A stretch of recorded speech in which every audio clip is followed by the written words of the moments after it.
Some would say 30-06 is just boring. In this video, we're going to talk about whether that's a good thing or a bad thing. Gavin Gee here from UltimateReloader.com. I'm back with Guy Miner. Guy, thank you for joining us yet again to talk about hunting. Glad to be here, Gavin. Glad to be here. So, what is it about people that get so personal about rifle cartridges? Well, we all have our favorites, and we get Yes. very loyal to them.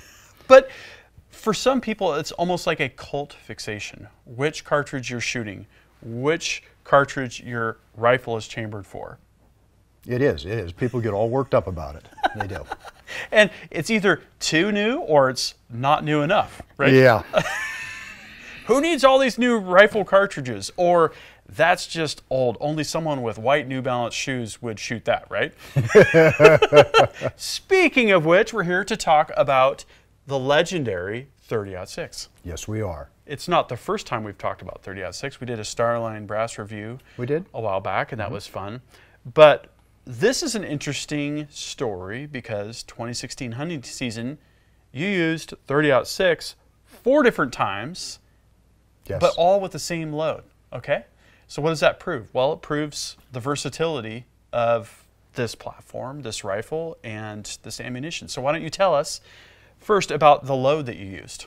Sure. The load, I was looking for what am I going to do? How am I going to bump up my load a little bit? I've been running H4350 and 165 grain Nosler for a long time, and I said I want to bump it up a little, make it a little bit better out there at longer ranges. A little more velocity? Yeah, a little more velocity, and swapped over. I had been using the partition, and I was very happy with it, but the ballistic tip has a little higher BC, and it's just a nice flying bullet out there at long ranges. So I went to a ballistic tip, and I worked up my load all over again. According to Hodgdon, you can bump up to 59 grains of H4350, which is what I did. I put them in these Nosler cases, and they were predicting 2,938 feet per second, I think, in the manual. 2,940 right out of this. Wow. Yep. Wow, that is awesome. And you know, 4350 is such a good versatile powder. It is. I typically use Varget, if memory serves me correctly, for the 30-06, and H4350 might be worth a try. It's a good one. It's a good one. I use it for the 165s, and then if I load heavier 180s or 200s, I still use it.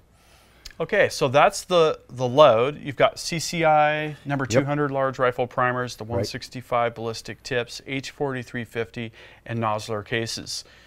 Seems like a pretty good setup. Now, how about the rifle? Ah, the rifle. This is, if you caught our 25-06 article here a few weeks ago, this is its big brother. And that's why I do most of my hunting with either the 25-06 or the 30-06. They're both Remington 700 CDLs. They both topped with 6-power loophole scopes. They've both been pillar bedded, free floated, and this one I put a Timney trigger on. I wasn't real happy with the factory trigger, but the Timney trigger sorted all that out.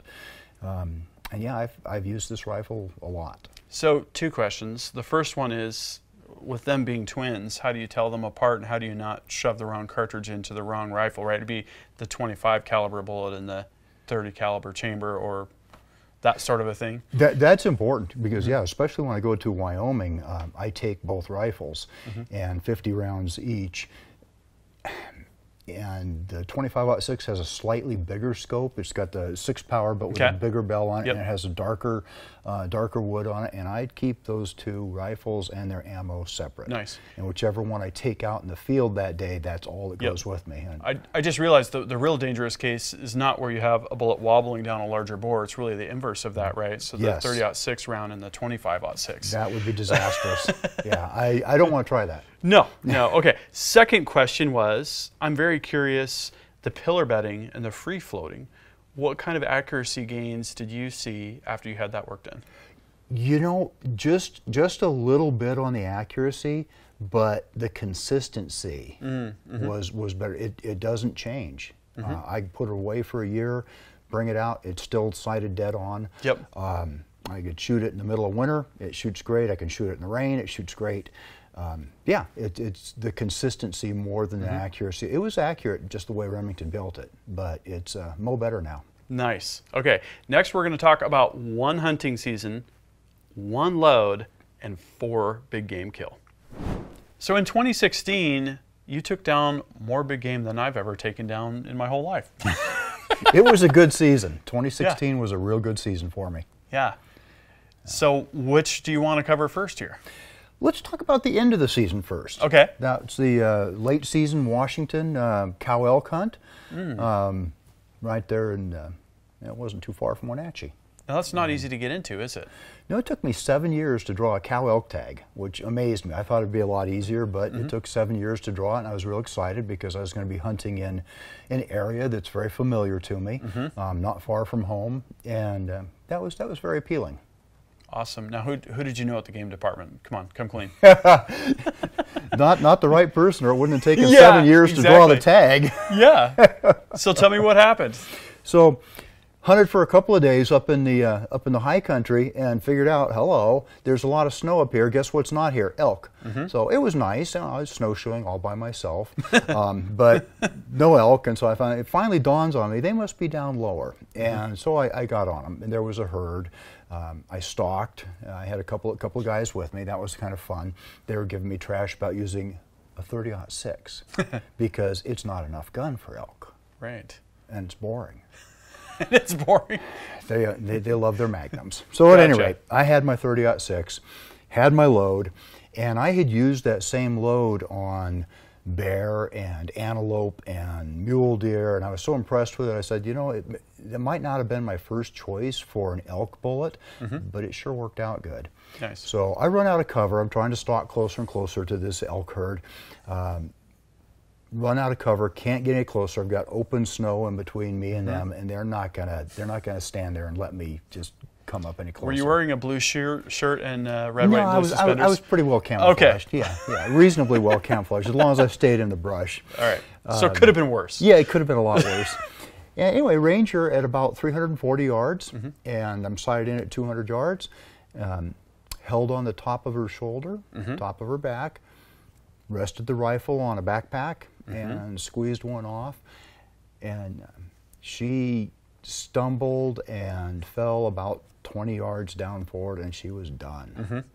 The bullet had actually gone through the shoulder blade, taken out the lungs, and I never found the bullet. It broke the opposite side shoulder blade too, but did not exit.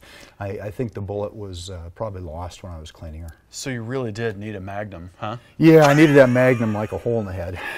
Did you tell that to your buddies at the campfire that night? Oh yeah, it went. My 30-06 went all the way through an elk. They saw it. Okay. They saw it. Yeah. There was no grumbling though. No, I didn't rub it in at all yet. Yeah. Gotcha. Yeah. So anyway, that was the first kill that season, or that was the last kill, excuse me, and it was a very satisfying end to the season, which had started in September with a bear hunt. Okay. Tell us about the bear hunt. Bear hunt. We're in eastern Washington and got a couple of buddies with me, and we are watching slowly as this bear works his way on back up. He's been down drinking and he's coming back up to do some more feeding in the berries. And you got to understand, with Washington, there's no baiting allowed and there's no dogs allowed, so it's all spot and stalk, or you can try predator call, which is also interesting. But so we're watching this bear work his way up. It's my turn to go ahead and try and take a bear. And we range an open area at 325 yards, and sure enough, we thought he was going to have to go through that open area. He did. He turns quartering away a little bit, and I'm in a nice solid sitting position. Boom. You can hear the bullet hit, the thwap. Yeah. He runs about 10 yards, and then he just crumples, and he's done. Nice. Yeah, that one worked out really well. Went up there and found the bear. That was easy enough to do. Find the bear, and the bullet jacket was lodged in near his shoulder on the other side. It had gone through both lungs. The jacket was there, and the core had exited, producing an exit wound. You know, some people would say that's bullet failure, but I don't know. I was looking at a pretty dead bear. Yeah, so, exactly. Got the job done. Yeah, got it done really well. So nice, 325-yard shot. I think that's the farthest I've ever shot a bear. Yeah, did you notice any blood on the ground? Because when I shot my black bear, almost the same identical circumstances. Had gone down to drink. Buddy and I were on the hillside. Bear comes up. Now mine was only at 150 yards or so. Bear goes down. Mine made it further into the bushes, and we had a heck of a time trying to spot blood on the ground. They're tough to track on that kind of thing because they don't leave a lot of impression on the ground with their paws, their padded feet. They have off-road tires, right? They do. They're great, but they're really soft, padded feet that they can go on. They don't tear up the ground much, and they don't tend to bleed a lot. They kind of plug up sometimes, don't they? They do. Yeah, between all that fat the hair and the fat and all that. Yeah. So no, there was no blood trail. I was glad he was only 10 yards away and in the open. So from where I'd hit him. Gotcha. Yeah, that worked out great. Awesome. Okay, so what's the next one then? Well, I had a couple of tags for Wyoming. Okay. I love going to Wyoming. I go there about every other year. And I had mule deer tag and I had an antelope tag. And in the area we were hunting, you're likely to run into either. And we usually spend the morning and the evening hunting mule deer, and midday we'll see if there's an antelope around that we can pick up. And that's what we were doing. We're actually headed back to the ranch house to have lunch and maybe a little siesta midday. And here comes this antelope buck. And so he's right there. He comes, and so honestly, we were in the Suburban, and I bail out of the Suburban and prone out on the ground with the bipod. Ranged him at 245 yards.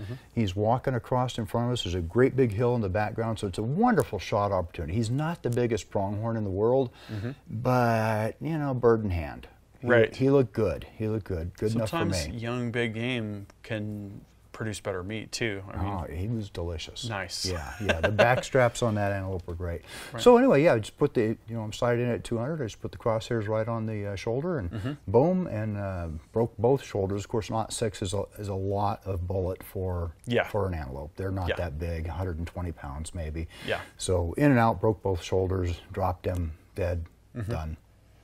I think of hunting bullets like I think of towing vehicles. I'd rather have too much than not enough. Absolutely, absolutely. 300 PRC with a deer, right? Way overkill, some would say. Got the job done, didn't do a whole lot of damage. Yeah, exactly. Very nice. Yeah, and so then a day or so later, we're back out there looking around again. And in Wyoming still? In Wyoming, and we're up a little bit higher, and there's some trees around, and we're looking. And my buddy actually spotted the buck before I did, and this buck is about 140 yards away, right between two big evergreen trees, and he's looking right at us. and so I was like, well, that's the only shot I'm going to get. And I don't particularly like a straight-on frontal chest shot, but it's like, that's all I'm going to get, so I took it. That was actually an interesting problem on shooting because I was on a side slope that was very steep, and I got one bipod leg down on the side slope and the other one's hanging out there, but it was enough. 140 yards. The bullet entered his chest and traveled through the body. Found that balled up bullet on the offside flank. It had only taken one lung though, and so the mule deer dropped instantly, but he was still alive sadly when I walked up to him. So I finished him with a second bullet through the lungs. Gotcha. Yeah, would have been nice to have a little pistol or something with me, but I didn't. Yeah. Wow, that is quite the collection of hunting stories. Next, let's give our closing thoughts on 30-06. Is it boring or not? And is it good or not?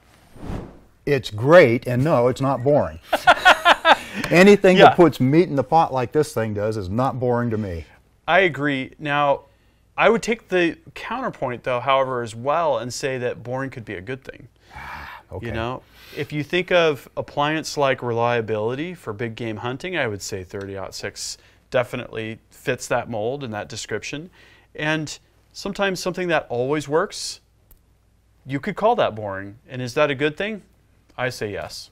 So I guess what we agree on is that 30-06 is a good thing. I'll go with that. Yep. Okay, so what we want to know is, what do you think of Guy's hunting stories from 2016? What do you think of his load, his Remington 700 CDL, and what have you taken with 30-06?